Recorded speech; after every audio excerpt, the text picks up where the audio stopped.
Summary of Tell Me How It Ends by Valeria Luiselli. A non-profit organization in Manhattan known as The Door is where Valeria Luiselli begins her volunteer work in the year 2015. She talks to unaccompanied kid refugees and asks them 40 questions from an intake questionnaire. She fills out the formal forms and translates what they say into English. These forms will be used to find kids free lawyers who are ready to defend them in court. Why did you come to the United States is the first thing she needs to ask. One thing she says is that the answers are never easy. Instead, the kids talk nervously because they don't know if they can trust Luiselli. Their stories are also full of fear, and the kids tell hard stories that have no beginning, no middle, and no end. They are done, and Luiselli gives her notes to lawyers. The lawyers look through the stories for parts that could be used to build a viable defense against a child's deportation. Luiselli goes back in time 1 year and talks about a trip she took with her husband, daughter, and grandson from New York to southern Arizona by car. She and her family are waiting to hear if they'll be given green cards. If they aren't, they are called non-resident aliens in the slightly offensive language of U.S. immigration law. As they drive, they listen to the radio and hear about the sudden wave of Central American children coming to the United States. A lot of people prefer the term refugee crisis, but it's only been used since 2014 as the immigration crisis. If you ask someone at the door, "Why did you come to the United States?" they will give you a lot of different reasons.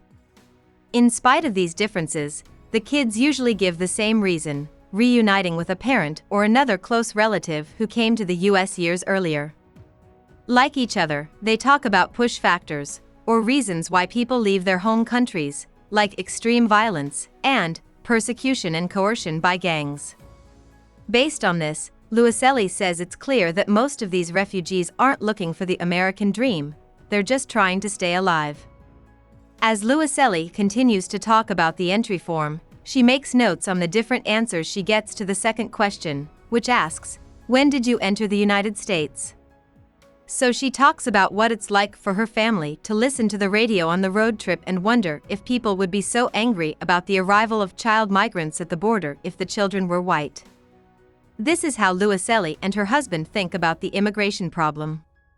They are looking for ways to talk to their kids about how Americans are responding to it. Luiselli says that the sixth question is "How did you get here?" as she continues to look at the 40 questions. Children ride on La Bestia, or the Beast, a freight train that goes through Mexico and is where many migrants die because they often fall off or get sucked onto the lines. This question often shows how dangerous the trip is from Central America to the United States. Even though they know the risks, people continue to take the risk. When young travelers get to the border between Mexico and the United States, they volunteer to work as border guards because they know it's even more dangerous to walk through the desert after such a long trip. From here, they are taken to a holding center called the Icebox. It gets its name from the fact that Immigration and Customs Enforcement, ICE, runs it and keeps it very cold, treating the kids like foreign meat that might go bad. People can't be held there for more than 3 days, but child refugees are often held for much longer, and sometimes they have nowhere to lie down to sleep. Did anything happen on your trip to the U.S. that scared or hurt you? Is the 7th question on the entry form. It makes Luiselli really mad when people answer this question. She feels bad about the terrible violence these kids have to deal with in Mexico because she is Mexican herself. 80% of the women and girls who cross Mexico to get to the U.S. border are raped on the way, she says, to show how hard things are for travelers. Also, drug gangs often kidnap workers and force them to work without pay, and many of them disappear or are never seen again. This idea fits with the 8th question on the form, which asks, "Has anyone hurt, threatened, or scared you since you came to the U.S.?" Luiselli talks about police officers who shoot and kill migrants who aren't paying attention and then say they did it in self-defense, even though there is no proof of this. On top of that, civilian vigilantes and owners of private ranches hunt undocumented migrants. After her road trip, Luiselli and her daughter, who is 19 years old, start working at the door in late 2014. Around this point, the children's crisis is almost always talked about in the news. Luiselli sees that most of the children who are coming to the U.S. come from Guatemala, El Salvador, or Honduras. Also, almost all of them came to the U.S. to get away from gang bloodshed. Luiselli says that President Barack Obama issued a priority juvenile docket in 2014 in response to the crisis. This said that all child migrants must appear in immigration court within 21 days of coming to the United States. In this case, being moved to the top of a list was the worst thing that could have happened, Luiselli says. At least from the kids' point of view. In essence, the priority youth docket meant that the removal process against them moved up by 94%, and that they and the groups that usually defended them had a lot less time to prepare a case. Manu Lopez, who is 16 years old and came to the U.S. from Honduras, is the first immigrant Luiselli talks to. He is rude to her, but he tells her that he left his home country because gang members were after him. Some members of the gang used to wait for him outside of school every day and follow him home, threatening to kill him the whole time. He even shows her a copy of the police report he filled out. It says on the copy of the report that the cops will do something, but they never did. Even though the immigration crisis has been talked about a lot, Luiselli says that few narratives have made the effort to turn things around and understand the crisis from the point of view of the children involved. She then talks about how gangs like MS-13 got started. She says that during the Salvadoran Civil War in the 1980s and early 1990s, the U.S. helped the militarized Salvadoran government kill many members of the resistance. Because of this, a lot of people from El Salvador left the country and came to the U.S. as political refugees. Many of these refugees had been involved in guerrilla fighting to fight against the dangerous government, so they were used to violence. When they ran into gangs in places like Los Angeles, they were hit with it again. So, to protect themselves, they formed MS-13, which quickly became the deadly group it is today. In the 1990s, when the U.S. government cracked down on immigration, a lot of people were sent back to their home countries, even many MS-13 members. Because of this, the gang spread to Central America and is now stopping people from coming back to the U.S.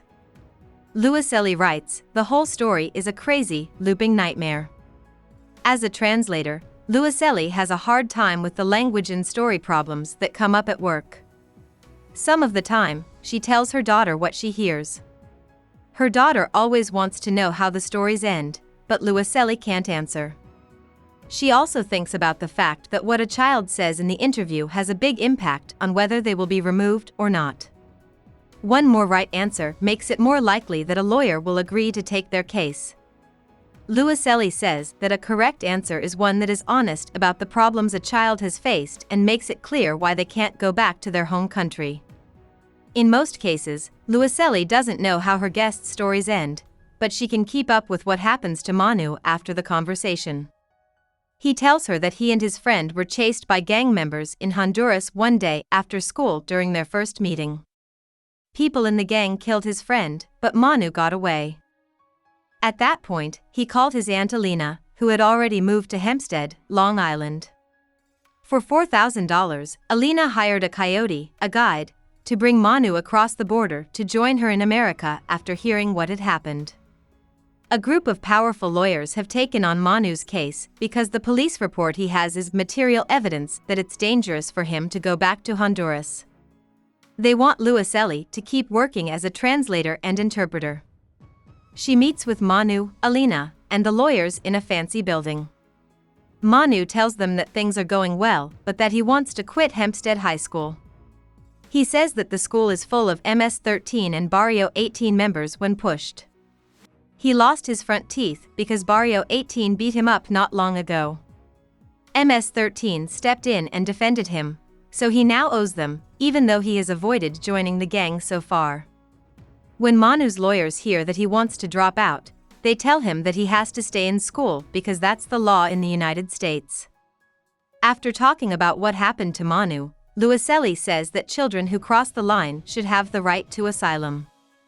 The United States, Mexico, El Salvador, Guatemala, and Honduras are all involved in the immigration problem. She says that all of these countries should start to see it as a transnational and hemispheric war, which would give them a reason to work together to make combined policies. Luiselli starts giving a class on how to talk to people in Spanish at Hofstra University in Hempstead.